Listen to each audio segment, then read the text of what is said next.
Salut à tous. Aujourd'hui, on va s'intéresser à quelque chose qu'on utilise tous les jours sans même y faire attention, notre nom de famille. On a l'impression qu'il a toujours été là, gravé dans la pierre, mais en réalité, son histoire est bien plus récente et mouvementée qu'on ne l'imagine. D'ailleurs, cette analyse s'inspire d'une pépite trouvée sur le blog Tu savais ça, qui se spécialise dans les infos strictement inutiles et donc rigoureusement indispensables. Allez, c'est parti pour un petit voyage dans le temps. Voilà la question départ. Toute simple. On se présente, on signe des papiers, ce nom nous colle à la peau.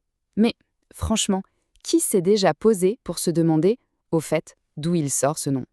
Eh bien, accrochez-vous parce que la réponse n'est pas si simple. Et oui, voilà la première grosse surprise. Pendant la majeure partie de l'histoire, le concept de nom de famille, ça n'existait tout simplement pas. Imaginez un peu, un monde rempli de Pierre, de Paul, de Marie, et c'est tout. Dans un petit village de 50 habitants, ça passe. Mais dès que les villes ont commencé à grandir, c'est devenu un sacré bazar pour savoir de quels gens on parlait. Il a bien fallu trouver une solution. Alors, comment on a fait pour s'y retrouver? En fait, de manière assez logique et pragmatique. La plupart de nos noms de famille actuels peuvent être rangés dans 4 grandes catégories. C'est un peu comme les 4 points cardinaux de notre identité. La première source, la plus évidente, c'était de se baser sur le prénom du père. C'est simple. Si un lointain ancêtre s'appelait Martin, il y a de fortes chances que ses enfants étaient désignés comme ceux de Martin. Et hop, le nom de famille Martin était né. C'est ce qu'on appelle un nom patronymique, un lien direct avec le papa. Deuxième grande source d'inspiration, le travail. Ça coule de source en fait. La personne qui faisait le pain pour tout le village, on l'a appelé boulanger.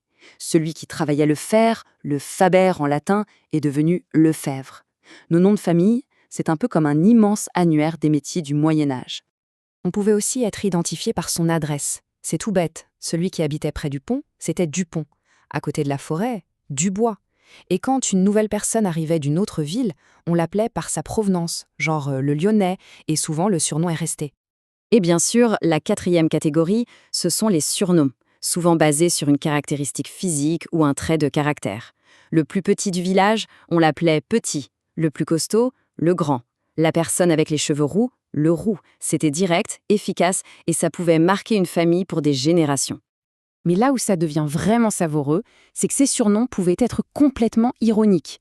Prenez cet exemple, s'appeler le chevalier ne garantissait absolument pas un cheval blanc et une armure. Au contraire, c'était peut-être une façon un peu moqueuse de désigner quelqu'un qui se donnait de grands airs. D'accord, donc on a des prénoms, des métiers, des lieux, des surnoms, mais comment est-ce que tout ça est passé d'un usage un peu flottant à un nom de famille officiel, gravé dans le marbre? C'est là que la grande histoire et l'administration entrent en scène. Il faut bien se représenter qu'avant l'invention de l'état civil, l'orthographe, c'était, assez créatif. Le curé du village écrivait le nom un peu comme il l'entendait. Pour une même famille, on pouvait donc trouver Benoîst sur un acte, puis Benoîst sur un autre. Ça a créé un nombre incroyable de variantes pour un même nom d'origine. En fait, il y a 2 moments clés qui vont tout figer. D'abord, autour du Moyen Âge, les seigneurs et l'Église ont besoin de savoir qui est qui, notamment pour collecter les impôts. Il leur faut donc un nom qui se transmet. Et puis, le coup de grâce, c'est en 1803. Napoléon crée l'état civil. Là, l'orthographe est fixée une bonne fois pour toutes. Fini la fantaisie, le nom devient officiel et administratif.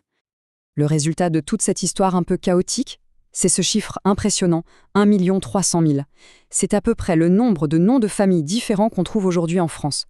Une diversité absolument incroyable qui est en fait la mémoire vivante de tous ces métiers, ces lieux et ces surnoms du passé. Mais attention, il ne faut pas croire que notre système, avec un nom fixe transmis de génération en génération, est universel. Loin de là. C'est en fait une construction culturelle assez européenne. Ailleurs dans le monde, on a inventé des solutions complètement différentes pour identifier les gens. Regardez un peu ça, c'est fascinant. En Islande, par exemple, le nom de famille change à chaque génération. Le fils de John s'appellera Johnson, littéralement fils de John. En Espagne, on prend le premier nom du père et le premier nom de la mère. Et en Chine, non seulement le nom de famille se met avant le prénom, mais il n'en existe qu'environ 500 pour plus d'1 milliard de personnes. Revenons en France. Est-ce que cette histoire est terminée? Pas du tout. Loin d'être figée, elle continue de s'écrire sous nos yeux. Notre relation au nom de famille évolue, et c'est même devenu un vrai sujet de société. La transmission automatique du nom du père, ce n'est plus la seule règle du jeu. Depuis 2005, on peut choisir de donner le nom de la mère, ou les deux. Les familles recomposées inventent aussi de nouvelles manières de faire. Et tout ça alimente un grand débat.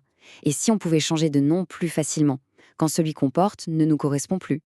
Et c'est sur cette question, finalement très actuelle, qu'on va se quitter. Le nom de famille, est-ce que c'est un héritage du passé qu'il faut préserver tel quel, ou est-ce que ça devient un élément de notre identité que l'on a le droit de choisir et de façonner? La réponse, elle, est encore en train de s'écrire. Merci de nous avoir suivis.